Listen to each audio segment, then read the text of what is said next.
கிட்டத்தட்ட ஒரு பயப்படுற ஹாரர் ஃபீலுமே அந்த ஃபிளாஷ்பேக் போர்ஷன் வந்து தந்துச்சு.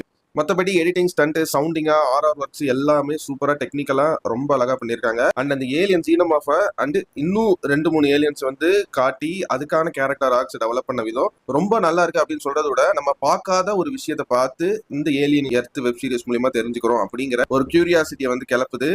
என்னதான் அந்த ஏலியன்ஸ் எல்லாம் ஃபிக்ஷனல் கேரக்டரா இருந்தாலும் அந்த ஏலியன்ஸ் கூடயுமே வந்து ஒரு கேரக்டர் ஆர்க் வந்து பாக்குற நம்ம ஆடியன்ஸ்க்கும் டெவலப் பண்ணியிருக்காங்கன்னு சொல்ல வரேன்.